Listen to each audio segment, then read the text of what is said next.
Welcome to Keep You 100 Radio. I'm your host, LISSIE Pointer, type 1 diabetic, certified health coach, personal trainer, and founder of Needles and Spoons Health and Wellness. Inside this podcast, you'll find the real and raw conversations around diabetes management, including the lessons that we don't learn in our endo's office, my best tips and trainings, and conversations from the experts that I trust inside the community so that you can create more predictability in your diabetes management and feel empowered while doing so. Let's dive in.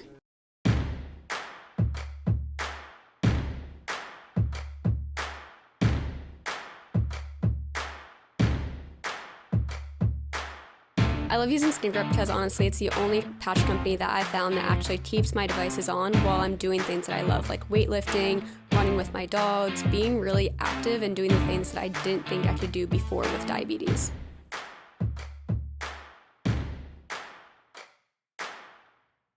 Hey everyone, welcome back to another episode of Keep You 100 Radio. If you are new, welcome. My name is LISSIE Pointer. I am a certified health coach, certified personal trainer, and type 1 diabetic of just about 9 years.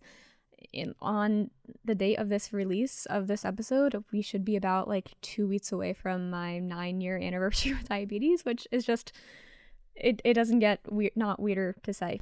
So moving into this year, we have a lot of exciting updates when it comes to technology and type 1 diabetes, or just insulin-dependent diabetes, because if you're living with type 2, you can totally be on insulin pumps as well. So we have a lot of exciting things coming. There is, last year, the Freestyle Libre 3 was developed. The FDA approved the Dexcom G7, which I am personally so excited for that 30-minute warm-up. I'm so excited for the rollout. So hopefully that'll be coming soon because that was approved by the FDA last December. But when it comes to insulin pumps, we have so much technology at our fingertips. And when we look at the major insulin pump technology, almost every single one includes an auto mode or have that auto mode features, including the new Omnipod 5. So if you're not familiar, the Omnipod 5 is the only tubeless option out on the market right now, and that is the Omnipod 5 can connect to your Dexcom G6, and basically those two technologies are talking to each other to basically make decisions when it comes to your diabetes management. It is suspending your insulin when you're going too low. It might be increasing your insulin based off of when your blood sugar is high, and it learns your patterns, which is just insane to say that we're here. So on top of that, we have other pumps like the Tandem T-Slim. I'm not personally on that one. I'm not on the Omnipod 5 either. For any reference, I'm on the Omnipod Aeros, which is like the old school Omnipod. I was never approved for the Dash from my insurance, which I didn't really care. The only difference was a fancier touchscreen remote. So I literally have that brick PDM. So old school over here. But a lot of our clients come to us using these different technologies, and I've learned a lot about them over the past, year or two as they've been developed. So, there's the Tandem T-Slim, which has the Control IQ features, Basal IQ. These are, again, ways that your pump can auto adjust your basal rates. They can make corrections for you. You can use things like activity mode or sleep mode to change your ranges or your target blood sugar based off of the activity that you're doing. Really incredible technologies. And then there is the Medtronic, which is a little bit older. That was one of the first pumps that really got to do this closed looped system. And it pretty much does the same thing alongside of the Guardian sensor. So with all these new technologies being on the market now, there's a lot more decision making. And there's also a lot more conversations happening with endocrinologists about utilizing these technologies. And what I have found in my own personal experience and in the experience of our clients is that these technologies are kind of looked at as the holy grail to your blood sugar management, which, don't get me wrong, we have been waiting for this technology to happen for a long, long time. And it's incredible that we're here, and they can add so much control to your overall blood sugar management. But at the same time, these technologies are treated as kind of this holy grail, one tool that you need when it comes to managing your blood sugars. And as somebody who is not on an automated pump just yet, I wanted this episode to be all on the 3 things that I would personally do before getting on an automated pump to prepare myself for success for those pumps. So with that being said, what we find with our clients is that they're kind of pushed in the direction of these pumps, whether it's something that they want or maybe it's something that they're not sure about, but they're made to seem like this will be the fix to their blood sugars. Now, what has happened in some scenarios is that our clients go on these pumps and it's doing a lot more harm to their blood sugars than good. So before we even get into that, let's kind of go through the benefits of these automated pumps. Because like we said, incredible technology, huge advancements in the making. So 1, these help prevent those highs and lows without needing to intervene. So this is huge because like we've talked about before on the show, there is so much mental space being dedicated to diabetes.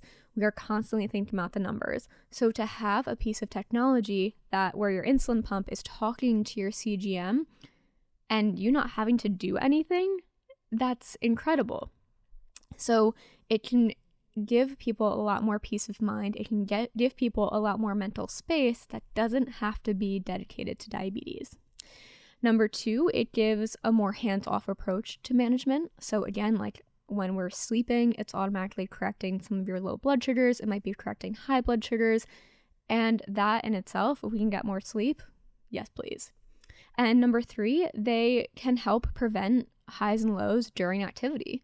So things like if you're running a marathon or you're just going to the gym or you're just taking your dog or for a walk around the block, you can have these pumps doing the work for you so you can actually stay present and get the results that you want from your activity by using things like the activity mode that's built into these pumps. So there's a lot of really amazing advantages to these pieces of technology. But on the same end, there are some cons. So that can look like, number 1, there can be a lot of confliction with our behaviors. So the pump doesn't understand us as human beings, which can cause for some backfire, let's say. It's almost like fighting fire with fire sometimes. So let's just put it this way. If you're treating a low blood sugar, but at the same time your pump is suspending your insulin and it doesn't know that you're treating your high blood sugar, sometimes that can backfire and lead you to a high blood sugar. On the same end, if you're taking a very intentional pre-bolus, maybe you're having a really high carb meal, a really high glycemic meal, so you're doing a longer pre-bolus to make sure that your insulin is working beforehand, your pump doesn't know that your meal is high glycemic. It doesn't know that that's going to spike your blood sugar a lot quicker.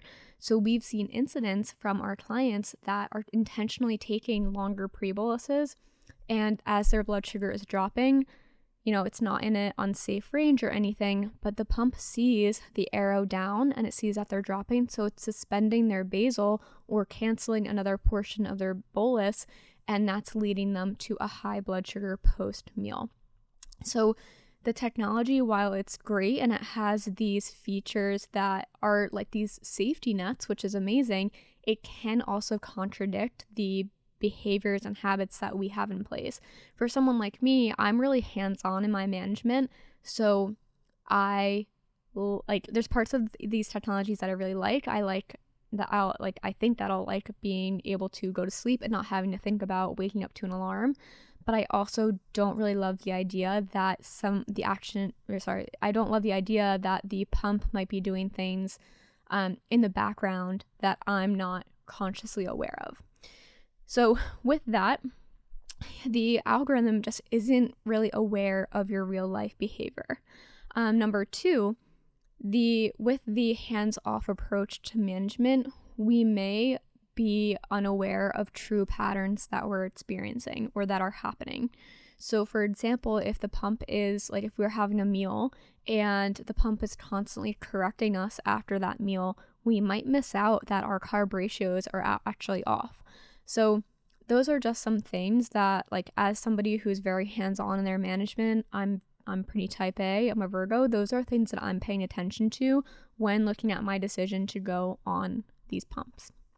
So with that being said, the key to success with these automated pumps is to have that balance between letting the pump, do its thing and allowing it to run on the background, and it being optimized, but also working with your behaviors. So when we get to kind of control these two things or optimize these two things, the pump is going to work beautifully because we are working together with it. We're no longer fighting fire with fire. We are actually working with the technology and working with the pump rather than having complete unawareness around our behaviors or complete unawareness around what the pump is doing and having all hell break loose, because I've seen it before. It happens. So for me personally, my endocrinologist, we've talked about the Omnipod 5. I will be going on it eventually. For me, the biggest incentive is being able to bolus from my phone. I hate carrying around this brick, guys. I hate it. It's so annoying. But I've been doing it for almost 9 years now. So it's kind of one of those things I do by default. But with that being said, since I have the iPhone, currently at this time, that is not FDA approved, or it's not approved to be an app on the iPhone just yet. So while I could go on the Omnipod 5 and use the PDM, we just both didn't see a sense in it since it's not something that I'm like really, really excited about. It's just more of like when it's available, sure. So before I go on the pump, before I go on the Omnipod 5, what I will personally be doing are these 3 things. So number 1, I'm going to be taking this time to perfect my baselines. So if you haven't listened to the podcast before, you may, then this is kind of a defining moment. But when we talk about baselines, we are talking about those foundations in our management when it comes to our pump settings, or if you're on multiple daily injections, kind of the main settings that you use, the main ratios that you use. So here we're talking about your basal rates, so the insulin that's running in the background. For a lot of these automated pumps, the pump is constantly changing your basal rate. So while like hypothetically we're not on one basal rate, I do still believe it's really important to understand our baseline basal rate so that we know, at default, what should we be getting? Because again, technology can break. So we should know that for when we go on injections, if we have to go on injections again. But also it can just give us that kind of that baseline number of, okay, like if I'm looking at the data from the pump and what it's doing to my insulin throughout the day, I can kind of know, are my settings correct? Are my target numbers correct? And you can have more leverage for making any changes appropriate with your endocrinologist. So the more, essentially, how I view it is that the more that these numbers are dialed in, the more accurate your basal rates are throughout the day, the more accurate your carb ratios and correction factors are throughout the day, and the more that you're aware of these numbers, the less work that the algorithm has to constantly do to catch up. So the number one thing that I will be doing over the next few months is really making sure that I am dialed into my basal rates, and as we know, these numbers can change all of the time, which also I just think it's a really great skill set to have, of knowing when I come off of looping, or I come off of control IQ, or I go onto manual mode. You should know how to test your basal rates or test your carb ratios to really understand, like, when changes need to be made, you have that toolbox in front of you. So I will be doing this. I will be making sure that my basal rates are dialed in based off of the time of day, based off of where I am in my cycle, based off of the seasons, my activity, etc. Number 2, this one I always get hate for because it's kind of the most annoying thing to do, but I swear it is so, like, when we're intentional about it, it's such an amazing tool and amazing muscle to build. I will be going through a carb counting assessment. So I know, like, we're told from day one, just count your carbs and do the thing all the time. But here's what happens, right? Like, the more that we go through a behavior, the more that we subconsciously don't have to think about it. That's the science of behavior change. But what happens is that it makes it a lot easier for habits that we don't want, that don't serve us, to creep in. So the more that we get used to carb counting on a day-to-day, the more that the habit creeps in that we're actually guesstimating our carbs. So I know that we've all done it. We see a bowl of cereal, we're like, that looks about 50 carbs, we're gonna go with that. Or something that I've also heard or done myself is I look at a meal and I say, that looks about like 5 units, I'm gonna go with that. And in reality, these behaviors are actually not serving us, because we think that, we've had so many years with diabetes, we just know every carb count there is, right? Like we're just a human library for carb counting.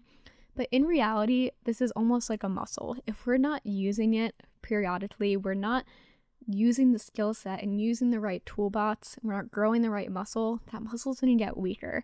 And maybe when we go through that carb counting assessment, we look at that bowl of cereal, we might think it's about 50 carbs, but when we actually weigh it out or measure it, it's maybe like 75 carbs, and we wonder why our blood sugar is spiking all this time.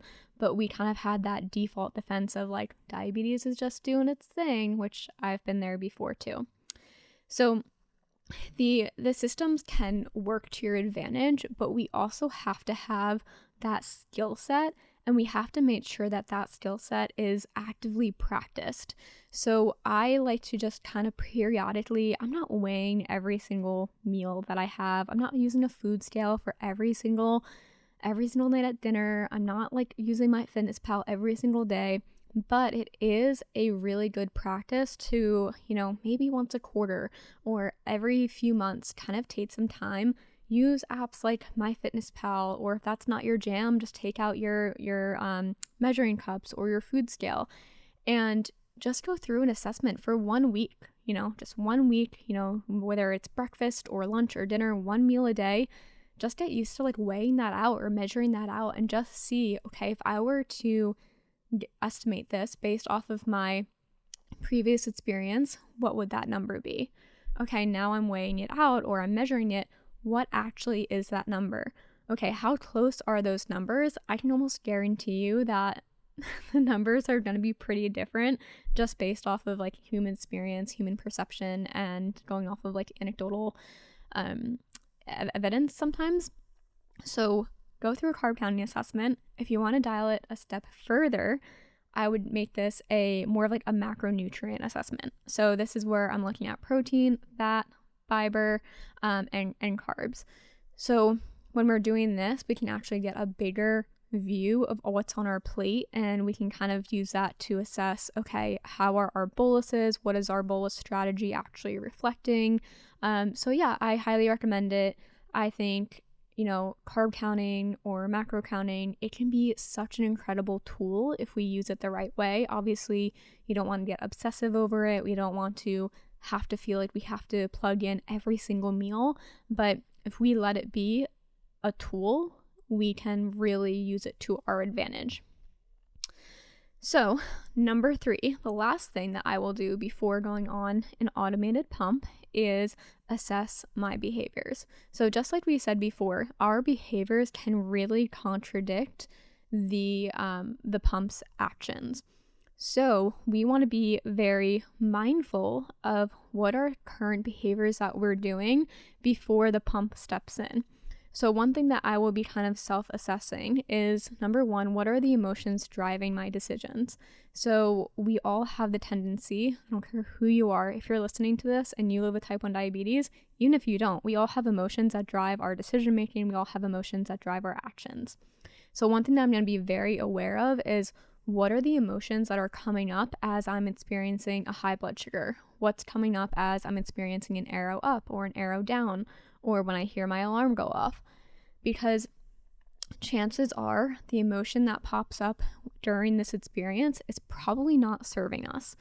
So as an example, I get in a habit, or I have gone on a habit in the past, of when I see high blood sugar, I rage bolus. Like, do not recommend doing it because it can be very dangerous, but I hate those sticky high blood sugars so much that I will just take a dose and not think about it and wait for it to come down. If it doesn't come down in like 20 minutes, I've gotten the habit of taking another one. So me being very mindful of, 1, the emotion that's coming up during that behavior. So that, I'm frustrated, I'm annoyed, I'm overwhelmed probably, and then being mindful of the actual behavior that I'm doing. I'm rage bolusing. I'm going against what my pump is recommending, and I'm taking an extra bolus. Now, when we add in the component of a automated pump with that is automatically increasing our basal rates, or it might be giving us micro corrections at the same time, that can be a recipe for disaster. So what I will be doing is kind of going through a self-awareness assessment and kind of observing, okay, what are the things that are coming up during these everyday experiences? How am I treating my high blood sugars? How am I treating my low blood sugars? What are the emotions that are coming up, or what's present as that experience is happening? That way, when I go on to the Omnipod 5, essentially I can have this self-awareness and neutrality around those numbers. And maybe neutrality is like not the best word, because do we ever get there? Maybe not. But more or less, how can I reduce my reactions so that I can trust the pump to do its work, but also so I can so our behaviors and our actions aren't butting heads, and I'm not just living on that roller coaster. So again, to kind of revisit everything that we walked through. So before going on the Omnipod 5 or going on an automated pump system, things that I will personally be doing that I think everybody should go through before jumping into a new piece of technology is, one, perfect those baselines. Make sure that your basal rates, your carb ratios, your correction factors are on point. Make sure that you're very aware of those testing processes. Make sure that you're getting the accurate feedback from your endocrinologist. Number 2, go through a carb counting or a macronutrient assessment. Every few months, just make sure that you're rebuilding that muscle and fine-tuning that skill. And number 3, assessing those behaviors and the emotional drivers that are coming up as the high and low blood sugars are happening. Thank you so much for joining me, I don't know why I say us, on this episode of Keeping It 100 Radio. I will make a note that if you didn't listen to last week's episode, we have just released our newest free resource that I'm so excited about.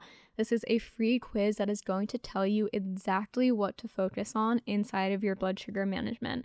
So whether you are planning on going on an automated pump, whether you are already on an automated pump, or you have no interest in going on an automated pump, you can take this quiz. It literally takes 2 seconds to take. Sorry, not 2 seconds, 2 minutes. Don't quote me on the seconds.